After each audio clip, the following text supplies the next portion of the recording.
नमस्कार दोस्तों, स्वागत है आप सभी प्यारे प्यारे भाई बहनों का एक बार फिर से बायोमित्रा के इस ऑनलाइन एजुकेशन प्लेटफॉर्म पे। आज के इस वीडियो में कुछ मुद्दे, कुछ समस्याएं जो आपकी पढ़ाई के दौरान आ रही हैं, उनको लेकर के अपन चर्चा करेंगे। सुबह ही मैंने आपको पोस्ट डाल के पूछा था कि जो भी समस्याएं आपके इस वक्त आ रही हैं आप मुझे बताएं। शाम को हम साथ में मिल बैठ करके उन चीज़ों का निपटारा करेंगे, उनको सुलझाने का प्रयास करेंगे। और ये चैनल आपका चैनल है, मेरा चैनल नहीं है। पहले हमने चीज़ों को मिल के समझा, अच्छे तरीके से पढ़ा, और अब जब हमने पढ़ लिया है तो उसके बाद जो हमारी समस्या आ रही है उनको साथ मिल बैठ के हम सुलझाने का भी प्रयास करते हैं। तो जितने भी आपके डाउट हैं वो सारे मैं लिख के लेके आया हूँ। बहुत सारे डाउट आपके हैं और उन सारी चीज़ों को मैं एक एक लिख के लाया हूँ ताकि कोई भी चीज़ पीछे ना छूट जाए। हम एक एक चीज़ों के ऊपर और पूरा डिटेल डिस्कशन करेंगे। जितनी भी चीज़ें मुझे लगी कि वास्तव में इन चीज़ों पे बात होनी चाहिए, उन सभी चीज़ों पे मैं बात करूँगा। लेकिन सबसे पहले मुझे एक बताओ, कैसी चल रही है आपकी पढ़ाई? मस्त चल रही होगी? कहाँ सर, मस्त चल रही होती तो इतने सारे डाउट थोड़ी आते। सबसे पहले तो देखो, बहुत सारे बच्चों की यही दिक्कत है, सर डर लग रहा है, समस्या है। देखो, एग्ज़ाम पास में है तो डर लगना, समस्या होना, ये तो स्वाभाविक सी चीज़ है, इसमें तो कुछ अलग है ही नहीं। लेकिन फिर भी अपन बात करते हैं कि इन समस्याओं का निपटारा कैसे करना है। जितने भी समस्याएं जो है उनसे हमें कैसे जूझना है। पहली चीज़ तो कुछ बच्चे ये पूछ रहे हैं मेरे से अभी भी कि सर अब हम जीरो पे हैं, अब से स्टार्ट करें तो हो सकता है? सच में ये पे मेरे पास कमेंट आए। तो देखो, इसका मेरे पास एक ही जवाब है, मुश्किल है। ध्यान से सुनना, मुश्किल है, नामुमकिन नहीं। तो अब इस वर्ड का मतलब क्या है, इस सेंटेंस का मतलब क्या है, वो आप खुद समझ गए होंगे और उसके हिसाब से आप अपना डिसीजन ले सकते हो। ठीक है, पहले मैंने इनका डाउट क्लियर कर दिया ताकि ये अपना समय बर्बाद ना करें। ठीक है, ताकि इनकी जो भी चीज़ें हैं वो अपना निर्णय ले पाए। दूसरा सबसे महत्वपूर्ण जो डाउट आ रहा था कि सर सिलेबस भी कंप्लीट हो गया लेकिन अब पढ़ने का मन नहीं करता, अब टेस्ट देने का मन नहीं करता। तो देखो, अगर तुमने 5-6 महीने लगा करके इन चीज़ों को कवर किया है, सिलेबस को निपटाया है, और लास्ट के अंदर तुम अगर हिम्मत हार जाते हो तो इसका जो आपने 5-6 महीने की वो तो एकदम वेस्ट ही हो गए, उनका तो कोई सेंस ही नहीं बनता। क्योंकि ये जो लास्ट वाला टाइम है ना, जितना 6 महीने मैटर करते हैं उससे ये डबल मैटर करता है। 6 महीने के अंदर आपने सिलेबस को अच्छे से पढ़ा है, 1-2 बार रिवीजन भी किया है, लेकिन अभी आप नहीं पढ़ने का मन कर रहा है। क्यों नहीं कर रहा? जब मेरे को ये पता लगा क्यों नहीं कर रहा, तो उनको लगता है कि सर हमें कुछ याद भी नहीं है। क्या लग रहा है कि सर हमें कुछ चीज़ें याद ही नहीं है, हमें ऐसा लग रहा है। देखो, इसके 2 रीज़न है। 2 रीज़न क्या हो सकते हैं? पहला कारण तो ये है कि आपने अगर सिलेबस को ढंग से पढ़ा है, अच्छे से पढ़ा है सारी चीज़ों को, तो ये मन में तो ऐसा लगता ही है ना कि याद नहीं है। लेकिन ऐसा थोड़ी है कि याद नहीं है। जब तुम सवाल करने जाओगे तो तुम्हें आराम से याद आ जाएगा, और ऑप्शन देके तो बिल्कुल ही आराम से याद आ जाएगा। तो इस चीज़ को देख के घबराना ही नहीं है कि सर मुझे कुछ याद नहीं आ रहा है, मुझे डर लग रहा है कि मुझे कुछ याद ही नहीं है। नहीं लगना इससे डर। क्यों नहीं लगना है? क्योंकि ये सबको ही लगता है। ये समस्या केवल तुम्हारे साथ नहीं है, जितने भी एस्पिरेंट, चाहे वो लैब असिस्टेंट के हो, आरएस के हो, किसी भी एग्जाम के हो, इतना बड़ा सिलेबस एकदम कोई कंसाइज नहीं कर पाता है। अगर आपने चीज़ों को ढंग से पढ़ा है तो वो आराम से आपको याद आ जाएगी। और आपको अभी याद भी नहीं भी है, आपने चीज़ों को समझ लिया है, केवल रिवीजन बाकी है, तो अभी भी इतना समय ज़रूर मैं कह सकता हूं कि रिवीजन आप आराम से 2 बार कर सकते हो। आराम से 2 बार रिवीजन कर सकते हो, इतना समय है आपके पास। लगभग 45 दिन का समय है, और 45 दिन के अंदर आप 2 बार बेहतरीन रिवीजन कर सकते हो। और अगर इन 45 दिनों के अंदर आपने 2 बार बेहतरीन रिवीजन कर लिया, सारे के सारे सिलेबस का रिवीजन कर लिया, तो इतना तो मैं दावे के साथ कह सकता हूं कि जब ऑप्शन तुम्हारे सामने होंगे तो खटाक से आंसर लगा दोगे, खटाक से लगा दो। तो ये डर पहला, सबसे पहले अपना निकाल लीजिए कि मुझे कुछ याद ही नहीं है। अगर तुमने सिलेबस को ढंग से पढ़ा है, समय दिया है 4-5 महीने, कॉन्सेप्ट को समझे हैं, और सारा सिलेबस लगभग तुमने कवर किया है, तो प्लीज़ ये लास्ट के दिनों के अंदर अपने आप को स्किप करने की बजाय और मजबूत बनाओ। क्योंकि यही समय है जो तुम्हें तुम्हारे पेशेंस का, तुम्हारे परफॉर्मेंस का, सब कुछ एग्जामिनेशन जो होगा ना, वो इन्हीं चीज़ों का होगा। 5-6 महीनों में तुमने कितना पढ़ा है वो चीज़ें ठीक है, अपने स्तर पर, अपनी जगह पर ठीक है, लेकिन ये लास्ट का जो समय है, इनके अंदर उन चीज़ों को समेटना बहुत बड़ी चीज़ होती है। क्योंकि तुमने जितना भी पढ़ा ना 5-6 महीने में वो तुम्हारे कोई काम नहीं आएगा। लेकिन अगर इन 40-45 दिनों के अंदर तुम रगड़ दोगे अपने आप को, हो जाएगा काम, आराम से हो जाएगा। अब बहुत सारे बच्चे कहते हैं कि सर डर लग गया, इतने ज़्यादा फॉर्म आ गए। देखो, डर लगना तो स्वाभाविक सी चीज़ है, मैं बार बार कह रहा हूँ, लेकिन फिर भी मैं एक चीज़ बता दे रहा हूँ और आपको मैंने पहले भी बताई है कि फॉर्म सब नहीं लगाए हैं, क्योंकि एक सीटी बेस्ड वैकेंसी नहीं है। तो जिनकी भी सीटी नहीं थी उन्होंने भी फॉर्म लगाया, 12th वालों ने सारों ने फॉर्म भरा है। तो समझ सकते हो आप, इसका फॉर्म भरने से कोई लेना देना नहीं है। वास्तव में जो बच्चे पढ़ रहे हैं, अब आप कहेंगे सर कितने बच्चे तैयारी कर रहे हैं, उनका पता नहीं कैसी तैयारी होगी। एक चीज़ मैं बता दूं आपको, ये मेरा यूट्यूब चैनल 2023 से है और 2023 से मैं एक ही चीज़ पे काम कर रहा हूँ, लैब असिस्टेंट। तो इतना तो मुझे विश्वास है और आपको भी हो जाना चाहिए कि जितने भी बच्चे जो लैब असिस्टेंट को लेकर के सीरियस है वो हमारे चैनल पर है। इतना मैं दावे के साथ कह सकता हूँ। क्यों कह सकता हूँ? क्योंकि 2023 से जब भर्ती का नामो निशान नहीं था, उस समय से मैं एक्टिव हूँ, उस समय से मैं पढ़ा रहा हूँ और अभी तक भी जब एग्ज़ाम हो रहा है, जिस 40-45 दिन बाकी है, तब तक भी मैं एक्टिव हूँ। तो इतना तो मान सकते हैं कि जो सीरियस स्टूडेंट है वो हमारे चैनल पे, तो जो सीरियस हो ना वो आप ही हो। तो ये तो डरना ही नहीं है कि कौन कितनी तैयारी कर रहा है। अब कितनी कर रहे हो तुम देख लो, तुम खुद ही हो। तुम कितनी कर रहे हो, जितनी कर रहे हो वो बस, समझ रहे हो मेरी बात को? तो जितनी तैयारी करने वाले लोग हैं वो तुम ही हो, कोई अलग नहीं है। अब डिपेंड करता है कि तुम कितनी कर रहे हो। लास्ट के दिनों में तुम अब गिव अप कर दोगे कि अपने आप को और स्ट्रांग बनाओगे। जिसने गिव अप कर दिया गया समझो काम से, और जिसने अपने आप को समझा लिया, स्ट्रांग कर लिया, हो जाएगा काम। सर नेगेटिव विचार बहुत आते हैं दिमाग में, होगा कि नहीं होगा, क्या करेंगे। देखो सिंपल सी बात है, नेगेटिव विचार आएंगे, डर लगेगा, लेकिन डर के साथ साथ पढ़ाई भी ज़रूरी है। अगर डर भी लग रहा है और पढ़ाई भी कर रहे हो तो चीज़ ट्रैक पर है। यह चीज़ मैं पहले भी बता चुका हूँ। लेकिन डर लग रहा है कि होगा कि नहीं होगा और पढ़ नहीं रहे हो तो बिल्कुल नहीं होगा, सिंपल सी बात है। भाई डर लग रहा है कि मेरे को होगा कि नहीं होगा और पढ़ तो तुम रहे ही नहीं हो, तो कैसे हो जाएगा? नहीं होना वो तो केवल डर ही रहे हो तो काम नहीं बनेगा। लेकिन डर लग रहा है लेकिन पढ़ रहे हो, साथ साथ में प्रॉपर पढ़ाई भी कर रहे हो तो काम चल जाएगा, कोई दिक्कत नहीं। ठीक है, देखो मेहनत कभी वेस्ट नहीं जाएगी। अगर तुमने दिल से, ईमानदारी से अपने आप का जो समय है वो किताबों को दिया है, सिलेबस को दिया है, तुम्हारे साथ कभी बुरा नहीं होगा। इतना तो दावे के साथ कह सकता हूँ। तो अपने आप को इस चीज़ों से डराना कि होगा कि नहीं होगा, जो चीज़ें तुम्हारे हाथ में ही नहीं है, होना ना होना, वो सब कुछ रिजल्ट वाले दिन, एग्ज़ाम वाले दिन पता चलेगा। लेकिन अभी तुम अगर अपना 100% नहीं दे रहे हो और उन चीज़ों के अंदर समय बर्बाद कर रहे हो तो उतने ही तुम्हारे नंबर ऑफ सवाल डिक्रीज हो रहे हैं। जितना तुम अभी प्रेशर ले रहे हो उतने ही तुम्हारे सवाल की संख्या घटती जा रही है।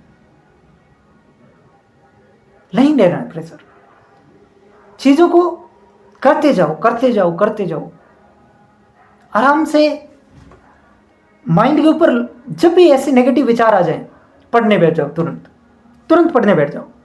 दिमाग आपका 2 काम एक साथ नहीं कर सकता कभी भी, वो ये काम करेगा। अगर तुमने अपने दिमाग को पढ़ाई में लगा दिया, नेगेटिव विचार अपने आप 4-5 मिनट के बाद खत्म हो जाएंगे। लेकिन तुमने उसको उसी में उलझा दिया तो दिमाग फिर 1000 तरह के विचार आपके सामने रखेगा, वो उसी के अंदर उलझा देगा आपको। ठीक है, तो जब भी ऐसे कुछ विचार आए पढ़ने बैठ जाओ।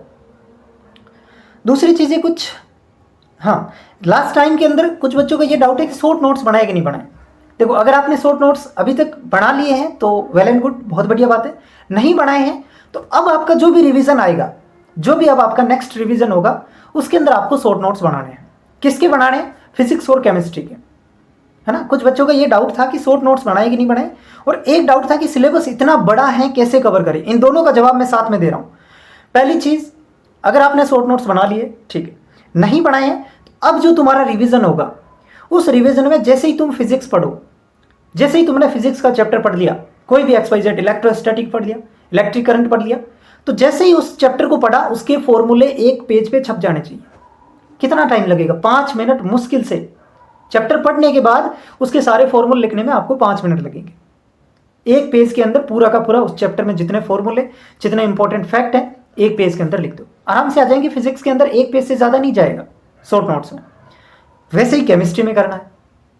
तो जब तुम ये काम कर लोगे फिजिक्स और केमिस्ट्री के अंदर, तो आपको सिलेबस बड़ा लगेगा ही नहीं, क्योंकि 2 चीज़ों को तो आपने समेट दिया है।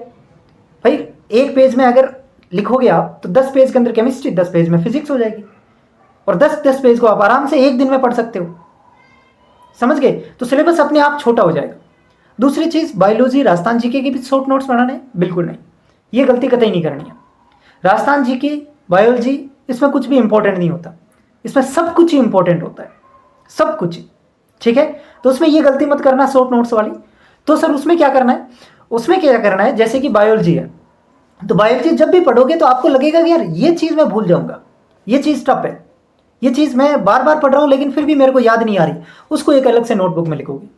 वही नोटबुक जिसमें तुमने फिजिक्स केमिस्ट्री के फॉर्मूले लिखे हैं, उसी के अंदर उन पॉइंट्स को आप लिखोगे जो आप बार बार भूलते जा रहे हो, या फिर उन एग्जाम्पल्स को लिख दोगे जो आप बार बार भूल रहे हो। एनिमल किंगडम के एग्जाम्पल है, मॉर्फोलॉजी के एग्जाम्पल है, तो उनको आप अलग से उसमें नोट डाउन कर लोगे।